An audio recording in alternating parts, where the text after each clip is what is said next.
We're going to jump into God's Word today. We're in a series of messages right now that we're calling symbols. And what we're doing is we're taking concepts that begin in the Old Testament and we're looking at those things and what is the deeper meaning behind what they did. Because there are some things that started in the Old Testament that we still participate with in some kind of way today. And so we want to not only know what they did, but why they did it. What's the essence of what they were doing? So that when we do it, that it really means what it's supposed to mean, and it helps us to be reminded of what we're supposed to remember. And so one of the things that's interesting about, again, the ancient Near Eastern Jewish culture is they started doing 7 annual feasts. And those feasts were essentially one big party type things that they would come together because they're like, there's something about God, something he's done or something about who he is that we want to keep in the spiritual rhythm of our calendar. So even like when you see this, maybe you came in and if you're from a maybe different kind of church background or no church background at all, this might have felt really weird. Like, man, these guys got lights and people are jumping around and okay, this guy's wearing weird clothes and whatever. It's just like, what is going on? And so it might almost feel like we just made it up and it's this newfangled thing. It's really not. It's actually rooted in, all the way back in the Old Testament, the idea that they would throw parties, have feasts and festivals to remember certain things about God. And so we're just kind of doing that within our context. What I want to do is I want to take something from the really is codified or defined in the Old Testament that we would be familiar with, but I want to look at it at the institution of the thing so that we can see it from the beginning and then learn some things that we need to learn about it. And we're going to look at weddings through the lens of the Old Testament. We're calling this sermon the wedding party, all right, is what we're calling it, the wedding party. What I want to do is I'm going to describe the wedding process for you in the Old Testament and then the why behind each of the symbolic ritual behaviors. And just to be clear, there's a lot, right? So I'm not going to be able to hit it all. I'm going to hit it at a high level. And there's 4 things, so these kind of on the stained glass here, there's going to be 4 different words that are going to come across that gives us some of the big picture and the why behind the what. Okay, so first word I want to give you today is the word value.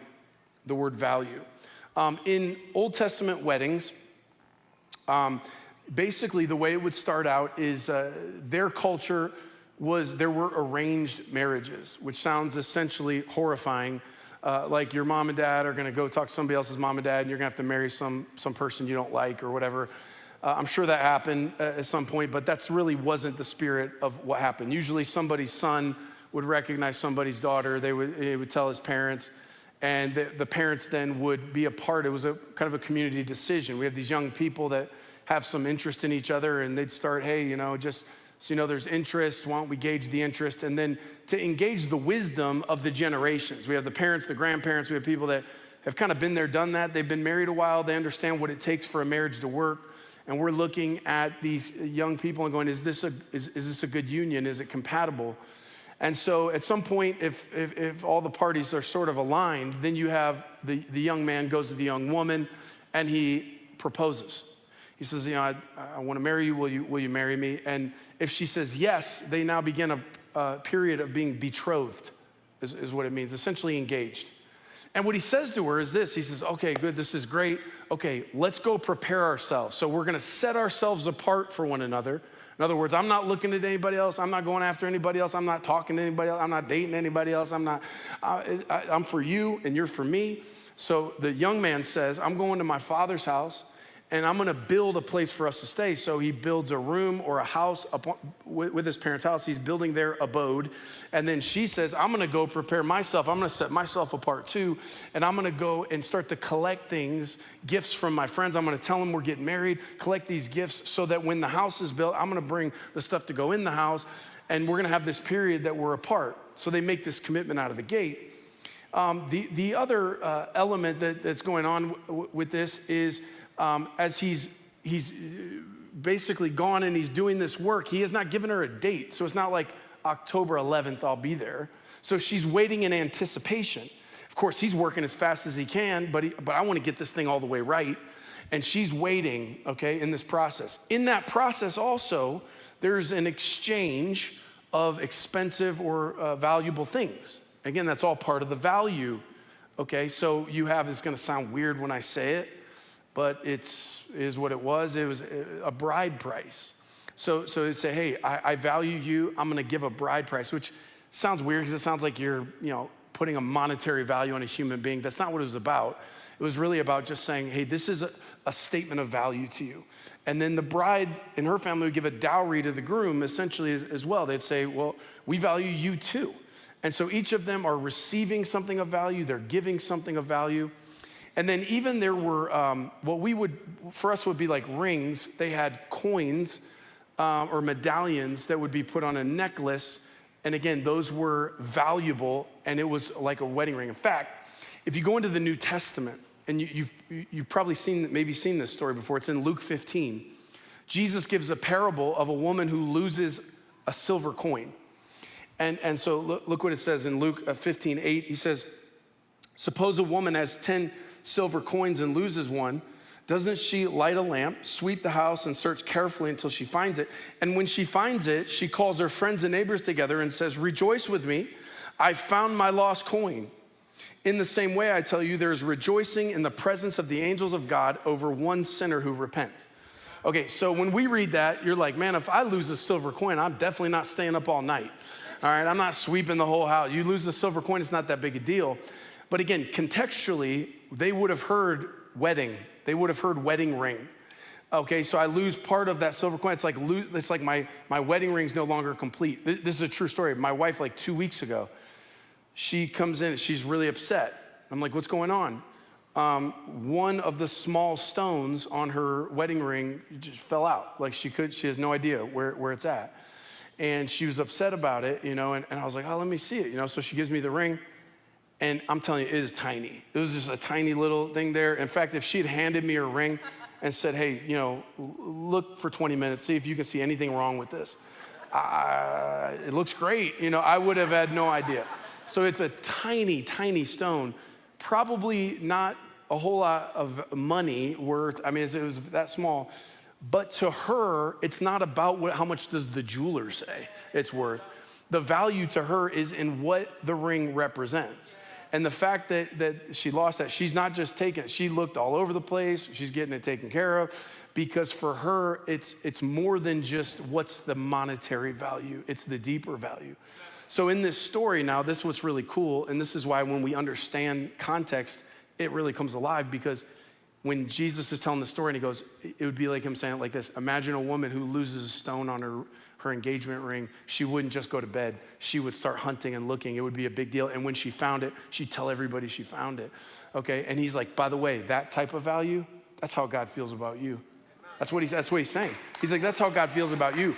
He's saying, if you're lost, he won't stop till he sweeps the house and finds you. He's coming for you. He's searching for you. He's pursuing you.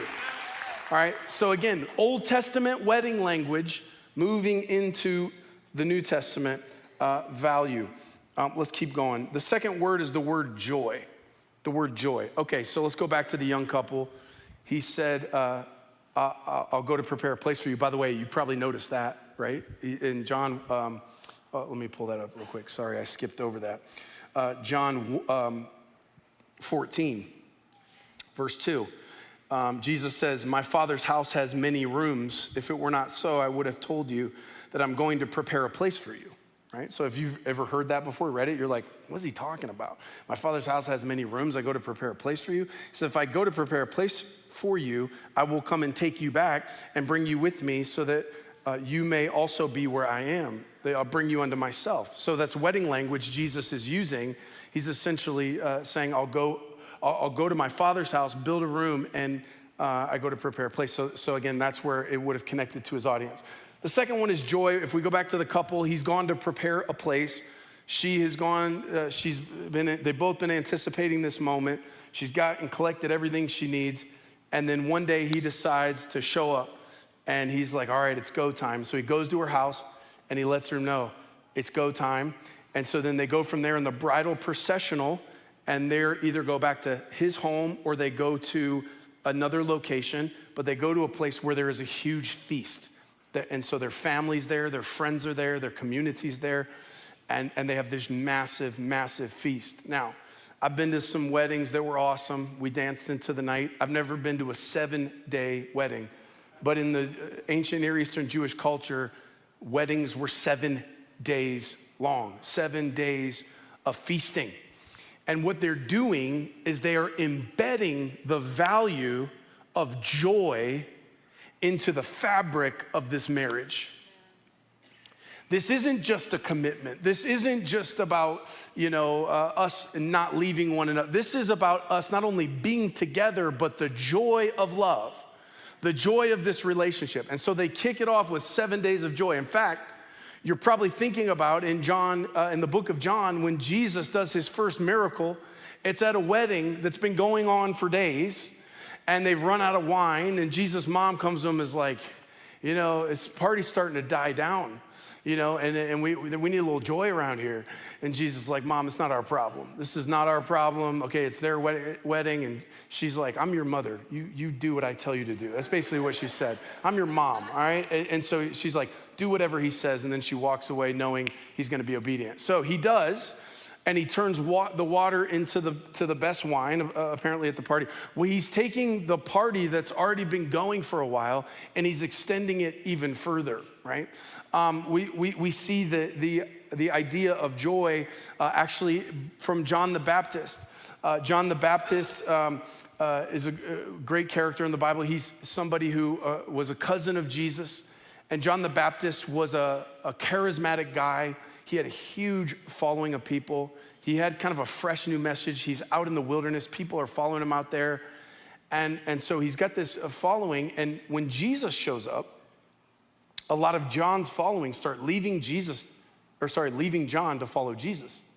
So a bunch of his disciples and followers just walk away from him to follow Jesus, which is concerning to John's remnant of disciples. Like, look, what's going on? This guy's taking our followers. And what are you going to do, John? And look what John says in John 3:29. He says, the bride belongs to the bridegroom.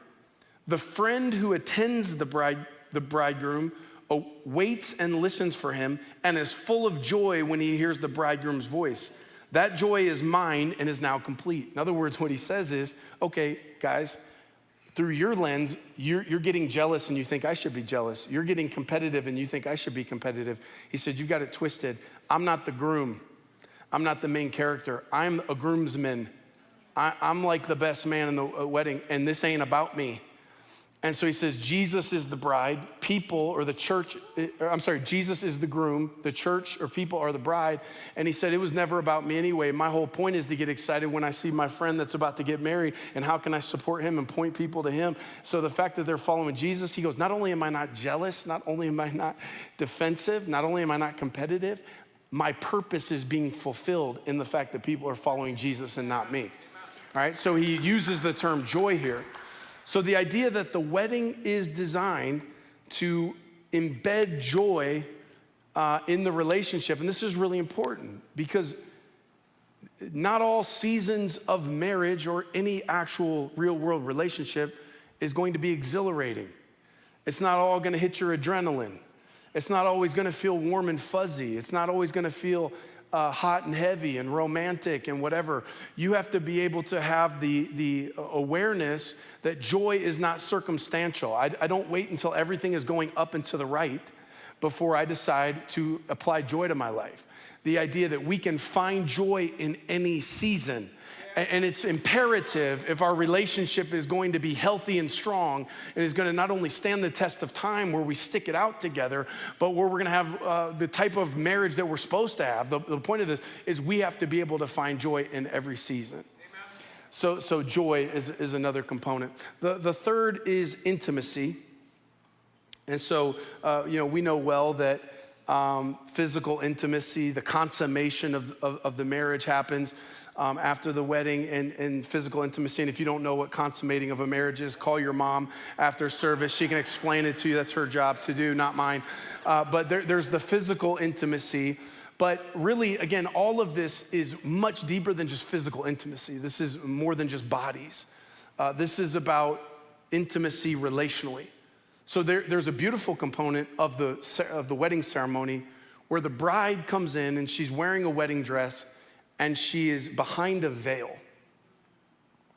And so when she enters the wedding ceremony and she's veiled, she physically enters, and we can all see that she's physically entered, but she's hidden from us. She's hidden from the room, and she walks in veiled, and then she stands in front of the groom, and the groom pulls back the veil, and now she's looking at him, and he's looking at her, and now she has showed him a part of herself that she's not showed to anyone else in the room. No one else can see her the way that he can see her. And so they are now looking at one another, and part of that tradition, not just the what of the veil, but the why behind it, is we are making a covenant today to protect one another in our weaknesses. We are making a covenant today that there are some things that we only share with each other. There's some things that I'm gonna give you or I'm gonna let you see. Intimacy is into me see. Into me see, intimacy. We're going to have not only physical intimacy, by the way, you can find anybody to be intimate with your body, but to find a lover of your soul, I'm gonna let you see into me. I'm gonna let you see the things I'm embarrassed about. I'm gonna let you see my insecurities. I'm gonna let you see me on a bad day, not just today where I've got this expensive dress and a full face of makeup. I'm talking about tomorrow when it ain't that great, first thing in the morning. I'm talking about with morning breath. I'm talking about when things aren't going well, when I'm feeling insecure, when I'm not where I wanna be, where I'm feeling like I'm not enough, where all of that. Again, it's beyond the physical. It's into the mind, the will, the heart, the emotions, the depth. So can I trust you? Because we're making a covenant today. We're making a covenant that you when I show you into me, and I reveal things nobody else knows, and vice versa, that you're gonna cover me, you're gonna protect me, or will you take what I shared with you and share it with everybody else? Or when we are in the heat of an argument, will you weaponize my insecurity back at me? Because I showed it to you thinking I could trust you to protect it. But if you lost your temper, or you got too far into your feelings and now you started grabbing for anything you thought you could hurt me with. So we're making a covenant today. This is the type of relationship we're supposed to have. We're gonna see into one another, and we're gonna be able to cover one another and trust one another. Into me see. And this is where, by the way, in the New Testament, we start to understand that regardless of who let you down and who didn't live up to what they said they would do, and maybe that someone was you, maybe you're the one that let down, okay? Bottom line is, we can't always have the thing that we want from human beings. This is really more than just telling us about marriage, it's telling us about God. Think about Romans 5:8. God demonstrates his own love for us in this: while we were sinners, Christ died for us. In other words, it's saying that not when we were at our most beautiful, not when we had earned it with being good enough, but even at our worst, when we were sinners, Christ died for us. The fourth word is the word commitment. The word commitment. So their tradition is a little different than ours. So the engagement period that starts when he says, I go to prepare a place for you, that was the betrothal. And the betrothal, once they start exchanging valuable things, they now have essentially a contract. So you probably noticed this, like when you read the Christmas story. You remember when Mary and Joseph, right? They weren't married, but they were betrothed. And then, Mary shows up and she's like, hey, I'm pregnant. And Joseph's like, that's weird, because we've not been together. And she's like, I know, it's weird. It is. I was praying and then now I'm pregnant. And he's like, I've heard that before. And I didn't believe it then either. And so what it says in Matthew 1:19, it says, because Joseph, her husband, was faithful to the law, yet he did not want to expose her to public disgrace. That's a heck of a dude. He had it in mind to divorce her quietly, which you're like, that's weird. How would he divorce her? I thought they weren't married and they hadn't consummated the marriage. Exactly right. So again, their engagement, for us, an engagement, we just break off the engagement. In their time, betrothal was seen as a greater commitment. If you were going to break it off at that point, you literally had to go legally there and get a actual divorce. So we know, even again, in the wedding ceremony, they have what's called a huppah, or basically a canopy, where the bride and groom stand underneath with the officiant under this canopy, essentially saying, we are committing to each other under God. Okay, so the commitment starts all the way back at the agreement, and it's something that they see as a holy thing. So those are the 4 elements. That's how it's designed to go. Now, I've got more to say, but I want to give you an announcement real quick. We're going to do something we've never done before. We're going to try it and see how it goes. Maybe we'll do it again sometime. So we have people around here who are dating or engaged or wanting to get married, and often we'll have requests for weddings. You can only do so many.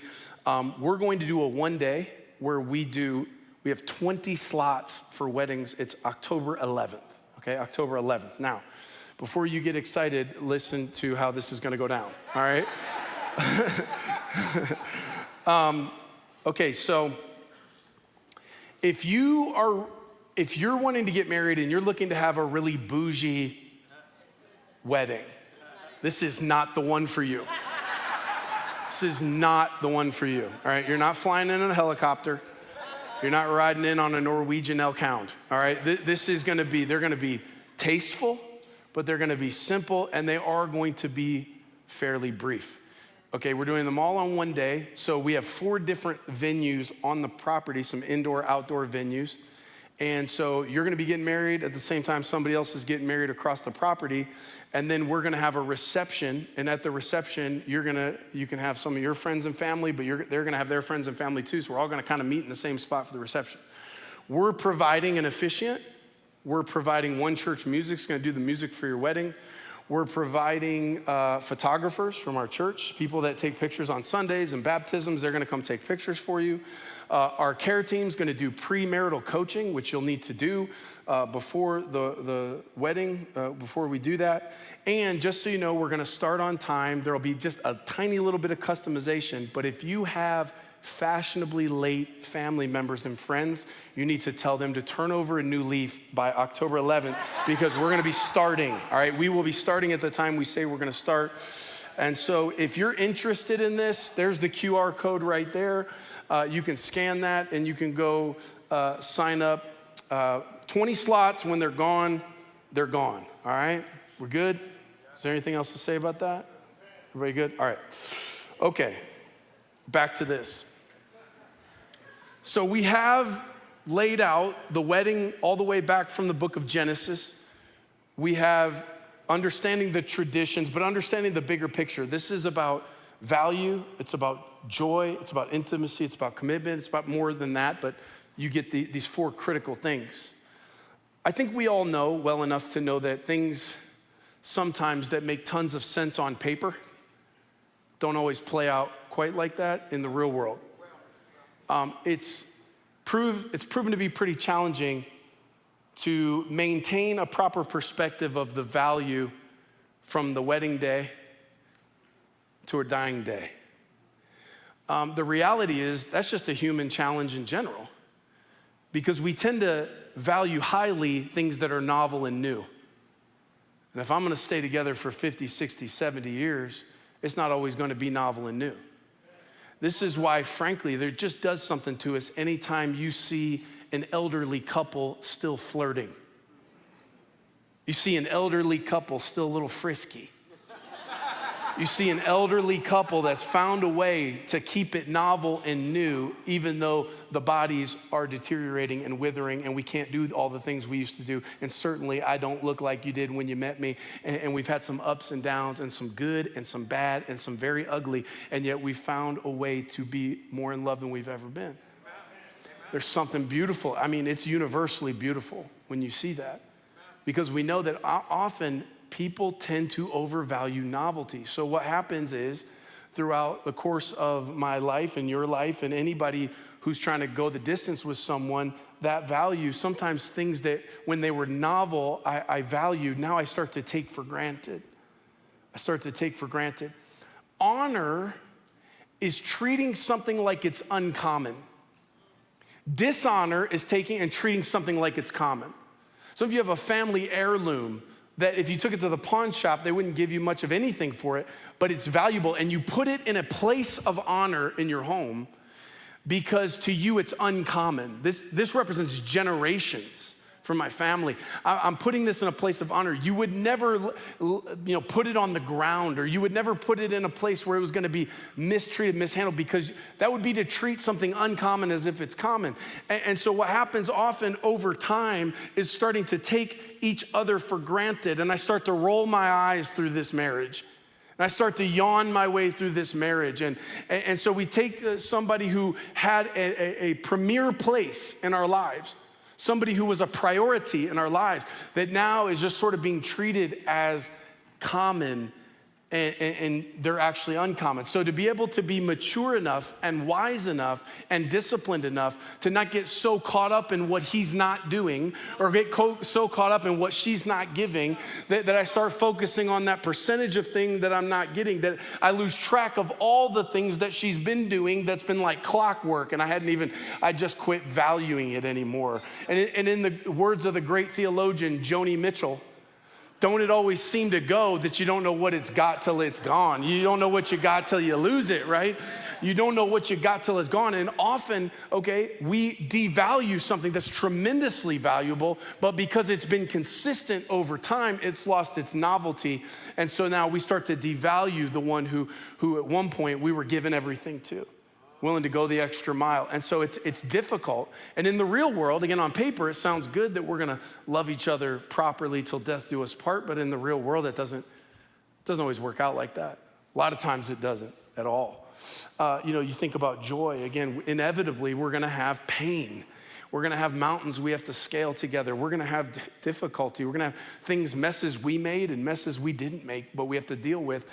All of that to say, it's to keep joy at the center of the relationship, to keep making new memories together, to keep laughter in the home and in the relationship. And that's work. That's tough. Intimacy. Again, intimacy, often over time, we start to know enough about each other, and maybe we start to get a little lax and a little loose with our protection of one another, and we start to resent each other and maybe sometimes attack on something that's a weakness of the other person from their past, or something that they said or did, or a failure of theirs, and keep bringing it up. And you get close enough to somebody, you know how to hurt them. You know how to hurt them. You know how to strike a blow. And now we've started to do that, and we said things we can't unsay. And we've done things we can't undo, and maybe there's been a loss of intimacy or even a commitment. Over time, that commitment maybe has really started to loosen and fade. And so, it's interesting because Jesus shows up in again, a world like ours where you have people that had marriage on paper, and then they had marriage in reality. In fact, there's the story of the woman with the issue of blood. If you look deeper in the context of their time, about 500 BC, there was basically not within the biblical text, but within parallel text, something that would ultimately become the Mishnah, which was rulings or debates or things that were interpretations of the Torah or the law and the prophets. And so long story short, they said, marriages are really, they're about building a family and procreating. And so if a woman cannot, if she's barren, if she's infertile, around 500 BC, the rabbis started to give essentially not only permission, but expectation that after 10 years, they called it the infertility clause. And it was if after 10 years you can't have a baby, then he is not only allowed to, he's expected to divorce. And so when you look at the story of the woman with the issue of blood, right, this is a bleeding issue directly related to infertility. And this is now we're knowing that. We look at the text, it says she for 12 years had incessant bleeding. She's 2 years past the clause. We don't know for sure that she was married, but if she wasn't married, nobody would have married her. Nobody would have married her. She would have been radioactive as it relates to marriage. If she was married, she was 2 years past the infertility clause, to where now, I thought when you pulled the veil back, you were committing to protect me in my intimacy. I thought you were committing that for better or for worse. I thought you were committing that even if I can't do something I want to be able to do, that even if I'm not enough, if I have a deficiency, if I'm not good, I thought I could trust that. But in their culture, 10-year clause. So if she was married, she was divorced probably for 2 years. Bible says that she had taken every dollar she had, which probably would have been her dowry that came back, and spent it all under the care of many physicians. And instead of getting better, she got worse. So you have somebody who is in all aspects of life spent. I am spent. I'm financially spent. I'm physically spent. I'm emotionally spent. I'm relationally spent. And I'm spiritually spent. And so she goes and she tracks Jesus down and she touches the hem of his garment. And she's healed and he stops everything. And my favorite part of the whole story is the one time that we have a quote where Jesus calls somebody daughter is right there. He says, daughter, your faith has healed you. And so we see, not only with that story, but the story of the woman at the well, to even Jesus' conversation in Matthew 19 about certificates of divorce, all of this is essentially Jesus understands more than anybody the complexity of human relationships. If I started passing the mic around the room today, I've sat with so many people, some of you, lots of people, who have had tremendously painful, complicated situations. And sometimes it was people just so tired they couldn't do it anymore. Sometimes it was good people that just couldn't figure it out. Sometimes it was an attack, or it was something that turned very ugly. Sometimes it was one person fighting, but I can't fight for two people. I mean, it's all of that. And so we know his grace is sufficient. But as Jesus, again, he shows up to that, he's showing up to go, look, we have two things going on here. One, we have the opportunity in our marriages, the opportunity in those relationships to have a glimpse into the character of God and to treat one another, to make this our standard of how we treat one another. I'm not setting my standard based on my family marriages. I'm not basing my standard based on my best friends' marriages or the people I hang out with or my coworkers' marriages. I'm setting my standard on this is the standard. I mean, our two takeaways today, and I'm wrapping it up, I swear. My two takeaways today, the first one is, for those of you who are married, make this your standard. Not only is it an opportunity to have a marriage that gives you a glimpse of God and to give that glimpse to the person you love most, it's an unbelievable witness to the world. Unbelievable witness to the world. It's funny, some of you guys know this, when we started the church, I worked the front desk at a fitness club. I was the opener guy. And so I would scan people in as they would come in. And I was honestly, I didn't just lead with or tell people. There's a lot of people I didn't tell that I was planting a church. I was starting a church.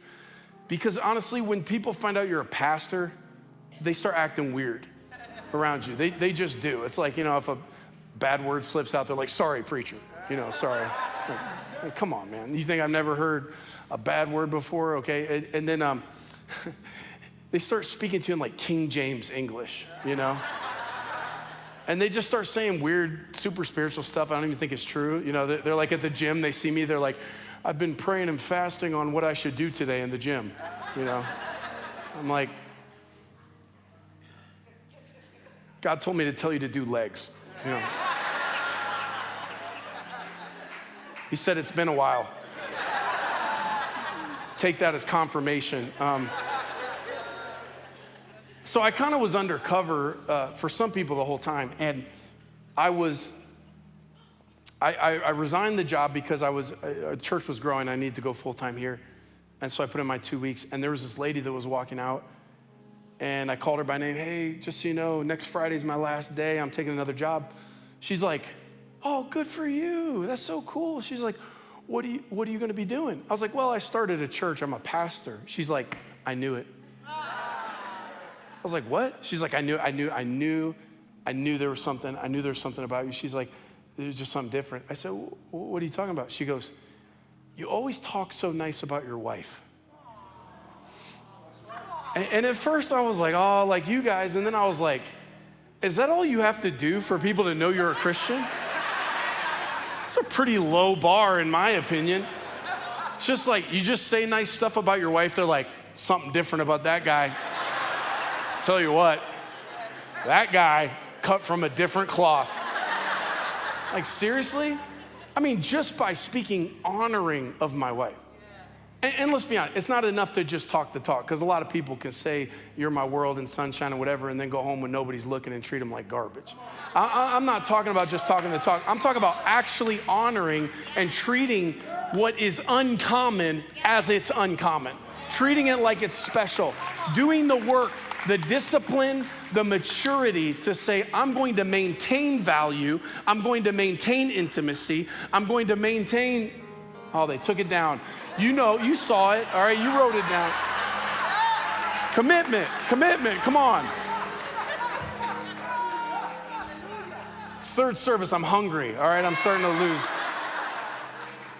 I think it's a great witness. So the first thing is, let's take and let's look these over. I honestly, as I was looking into studying this, I'm asking me, Lord, help me. Is there anywhere that I need to change what I'm doing? Is there any area I need to repent? I need to turn. Is there any area I've just been taking Shaylin for granted that, Lord, help me here? And so do that. Let's not let the world set the standard for what our marriages are. All right. The second thing is, regardless of whether or not you're married and regardless of whether or not you ever want to be married again, I cannot promise you today any sort of reconciliation with the love of your life. I can't promise you today that a new and improved person is going to come to you. I can't promise you that. I wish I could. That's not my territory. But what I can promise you today is, no matter how much your heart has been broken, how many times you've been betrayed, no matter how low you may feel, no matter how many times human beings do human things, today I want to encourage you that the foundation of your life is not simply on what you could have, but what is available to you. That even though not everybody lives up to their commitments and not everybody knows how to keep value right, not everybody knows how to do that stuff, that we build our foundation of our life on Christ the solid rock. And just because the relationship failed doesn't mean that the gospel isn't good.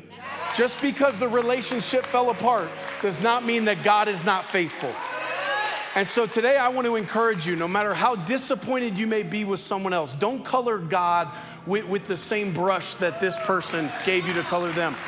To refine your foundation, to get your bearings around the truth about God's love for you. I'll give you these verses and then we'll just take a moment and sing and worship. Romans 3 and 4. Look at this. He said, what if some were unfaithful? Will their unfaithfulness nullify God's faithfulness? Not at all.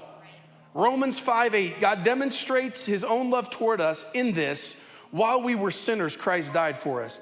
And here we go, Romans 8:38 and 39. For I am convinced that neither death nor life, neither angels nor demons, neither the present nor the future, nor any powers, neither height nor depth nor X's, nothing else in all creation will ever be able to separate us from the love that God has given us in Christ Jesus our Lord. Amen. Go ahead and stand up.